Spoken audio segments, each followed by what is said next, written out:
Différentes initiatives d'acteurs du territoire Nantes-Nord ont permis de limiter les conséquences de la crise sanitaire sur le quartier.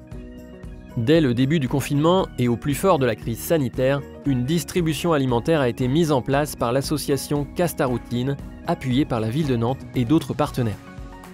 L'association culturelle musulmane de Nantes-Nord a également mobilisé ses bénévoles pour cuisiner des repas distribués aux habitants du quartier et des habitants en grande précarité sur le territoire nantais. La surprenante épicerie s'est fortement mobilisée pour venir en aide aux étudiants en distribuant des colis alimentaires chaque semaine. Lancé en 2020 pour soutenir les familles fragilisées par la crise du Covid-19, les potagers solidaires de Nantes Paysages Nourriciers restent d'actualité. Le CCAS et l'Accord ont également mis en place des distributions de paniers solidaires à bas coût pour les habitants du quartier en difficulté.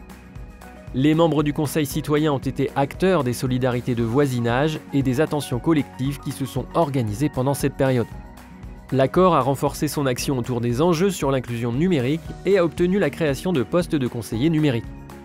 La ville a équipé des élèves de CM1 et CM2 d'écoles en REP et REP+, pour assurer la continuité pédagogique avec le prêt de matériel informatique, une aide à la connexion Internet et un accompagnement à son utilisation.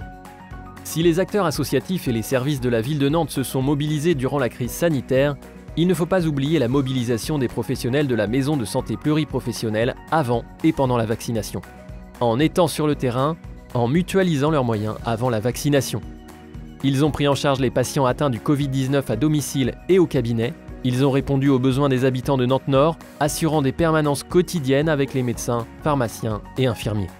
En parallèle, ils ont organisé une équipe mobile pour vacciner les patients à leur domicile, pour ceux et celles qui ne pouvaient se déplacer ou ne sachant pas se servir de la plateforme Doctolib pour la prise de rendez-vous. Ils se sont organisés en centre de vaccination à compter du 17 mai et ont pu assurer 4 permanences par semaine en lien avec l'ARS. C'est plus de 2500 habitants du quartier et des alentours qui auront été vaccinés. Cette mobilisation de tous les instants est à saluer.